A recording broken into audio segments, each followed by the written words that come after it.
When my little granddaughter told me a few months ago that she wanted chickens, man, I knew just where they needed to go. Unfortunately, that space on our property was an old, nasty storage area that was just slap full of old PVC pipes and PVC fittings that had been sitting there neglected for probably 20 plus years. But over the course of 5 days, spanning a 3-month period, I was able to transform that nasty old space into this nice 12 by 25 chicken coop for my granddaughter's 8 chickens. And the best part is we did it essentially free. In fact, we may have even made a little bit of money on it, and I'll talk about how that played out a little later in the video. But for now, let's get to the build.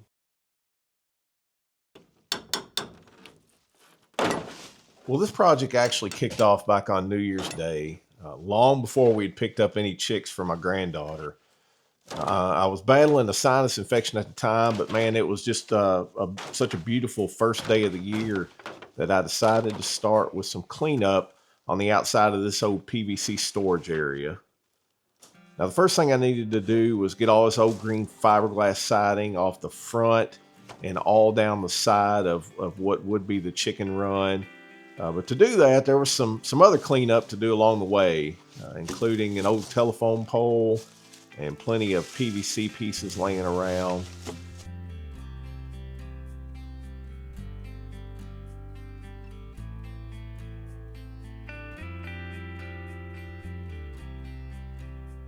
Once the siding was off, there was a pretty serious pile of old tires, flexible pipe, and other trash that just needed to be moved out of the way to make way for what was to come.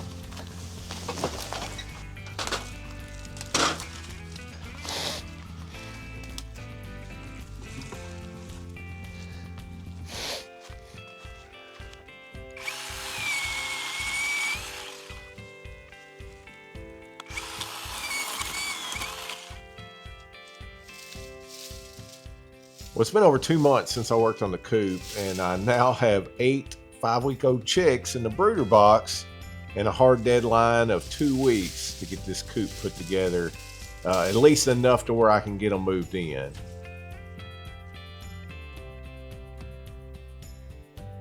And big surprise, I had to start off the day with a little more cleanup work, which was then followed by putting down a couple of baseboards at the bottom of the run.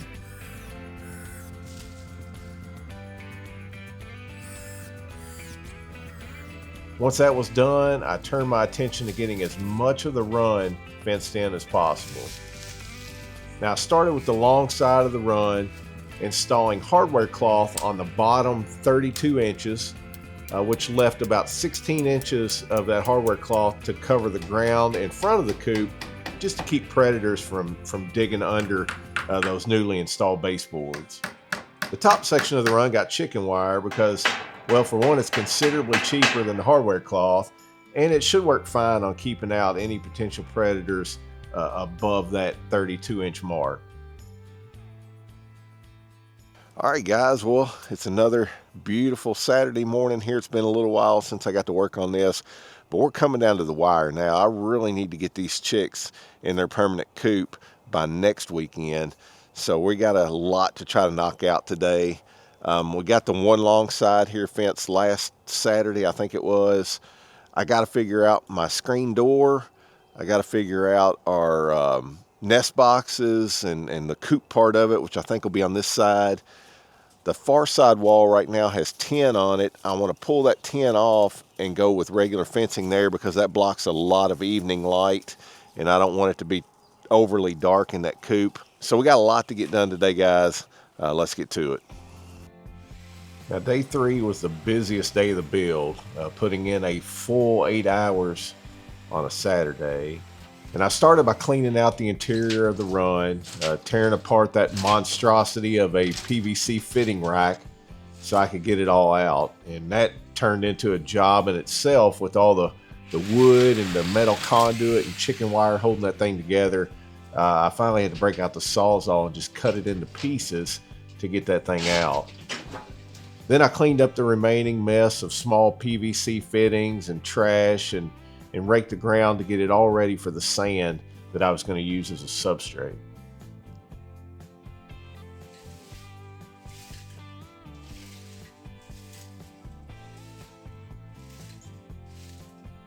I removed the metal siding from the back of the coop because it just seemed too dark in there still, and that siding blocked a lot of evening sun.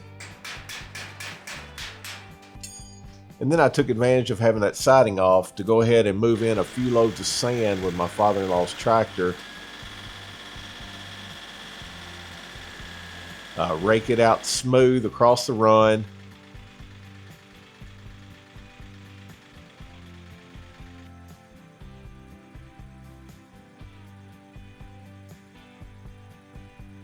And then went ahead and fenced in the back of the coop.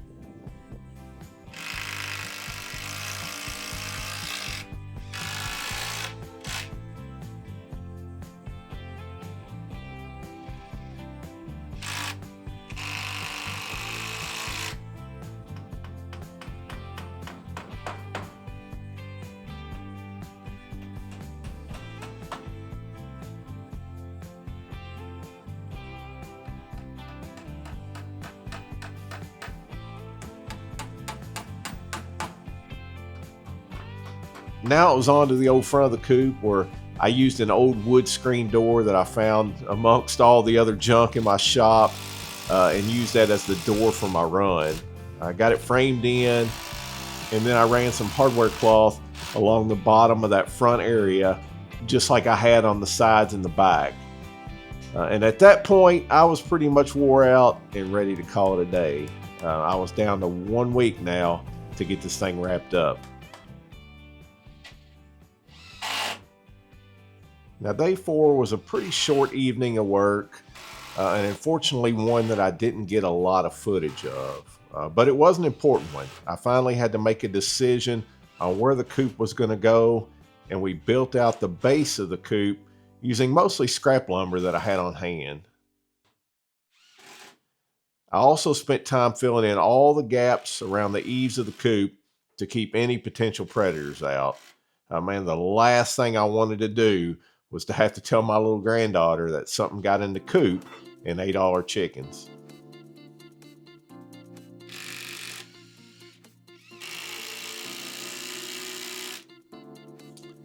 Now, day 5 was the day. It was a Saturday, and I had to have the coop wrapped up because my granddaughter was coming over the next day, and I'd already promised her that we'd get her chicks in their new home. So with some help from my father-in-law, we got the front wall all framed up and set into place.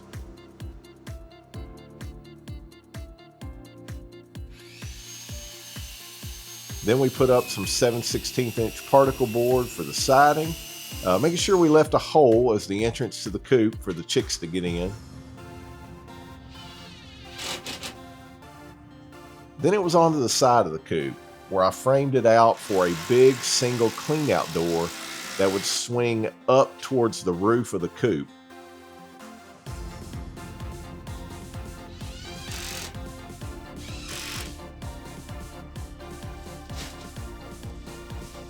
I got the pine shavings dumped and spread out onto the floor of the coop to keep the chicks comfortable and just to make it easier to clean out when needed.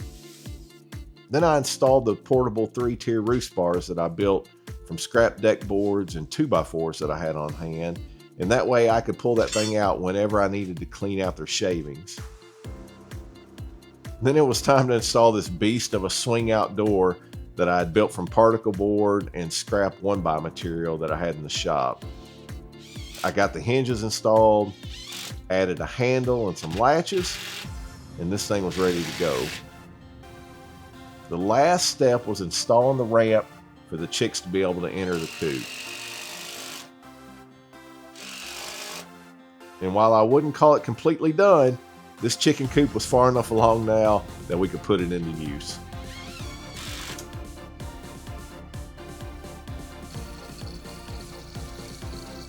Well, it came down to the wire, but the day had finally arrived for my granddaughter to introduce her chicks to their new home, and man, was that fun to watch. We got their water bowl filled up and ready, got their food bowls filled with their starter and grower feed, and then headed over to the basement to get the chicks.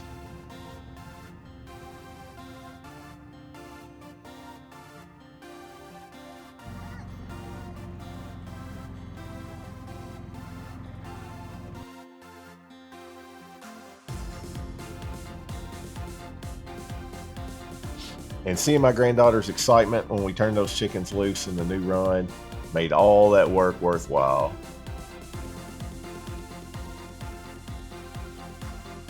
For the rest of the day, man, we couldn't hardly get her out of there to do anything else.